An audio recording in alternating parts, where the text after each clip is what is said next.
Across the U.S., many rural communities offer a deep connection to their local cultures, beautiful and unique landscapes to explore, and a great quality of life. However, as the world has moved further towards digitization, some of these communities have found themselves shortchanged on access to reliable, high-speed internet access. In order to address this growing issue, many municipalities have invested in their own local infrastructure in order to stay on the cutting edge. I grew up in Unicoi County, went to school here, and really enjoyed that small town community. Erwin has always been a very friendly community and continues to be that today. I think there's always been a sense of family within our community. Even people you don't know that you see in a grocery store or in a restaurant or wherever, it just feels like you know them whether you know them or not.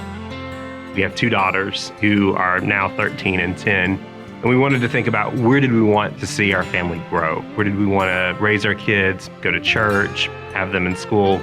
Times have changed as things have evolved in our community. The need for access to broadband has been one of those.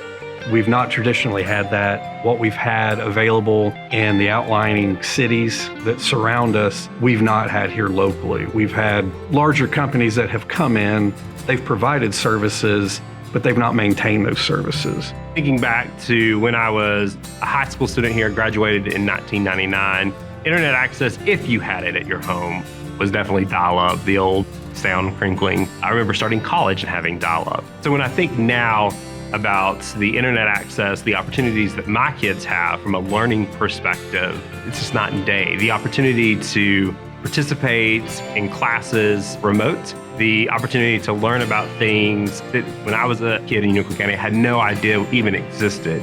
Being in the community and being part of the community and providing other utility services, electricity, water, wastewater. We know the community better than anybody. We felt like it was our responsibility to meet the need, providing a true, reliable, high-speed broadband service to our community.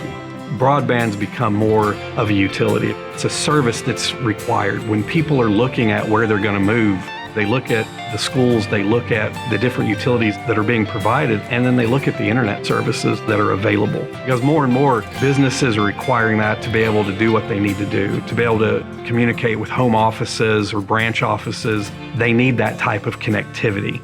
We saw that certainly during the pandemic, but even pre-pandemic, with our students being one-to-one with devices, we needed hotspots. Not all of our communities had internet connectivity, and so we've been very fortunate here to have Erwin Utilities, who has recognized the importance of that, and I think it's served our kids well, and I think it gives our kids a leg up.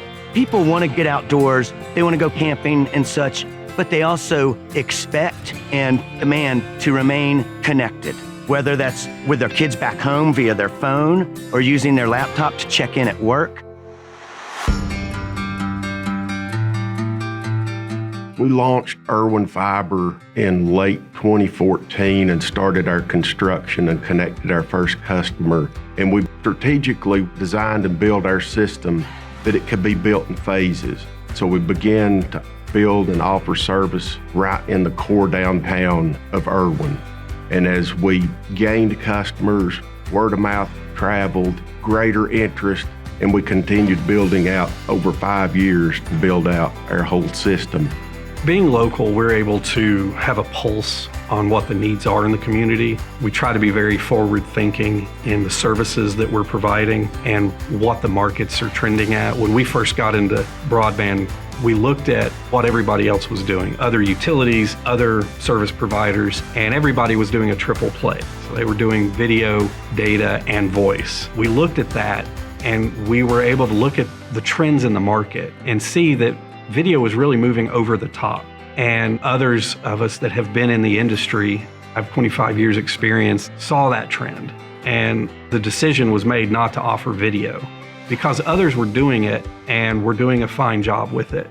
Our 60+ employees are part of this community and involved in the community. And we are known around town and around the community. And hardly a day passes that one of our employees or myself is not asked a question about our fiber service, or how can they get connected, or how can they do something different or better through Irwin Fiber. We're part of the community. Our customers know us, we know them.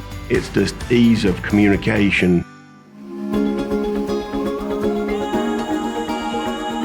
Where Irwin really shines within our region, everything from Asheville to Johnson City, the Tri-Cities metro region, is that we have the comforts of home, the family environment. We have the beauty of nature. We have the Appalachian Trail, the Nolichucky River. We have all of these beautiful amenities that are available for those who love the outdoors. And we also have the opportunity to make sure that you have top-of-the-line technology connection. Since I arrived in Unicoi County about 15 years ago, one of the biggest supporters that me, Matt Moses, and USA Raft have had has been Lee Brown and Irwin Utilities. They've been nothing but supportive, and that's going back to the days when, hey guys, my phone lines are down. I'm dead in the water. Really fast-acting service. It's his staff because of his approach. They just care about this community. They want this community to do well. Workforce development, education, whatever they can do, they're at the table of every conversation that has to do with bettering and improving Unicoi County. Irwin Fiber. Fast, simple, local. To learn more, visit e-u.cc today.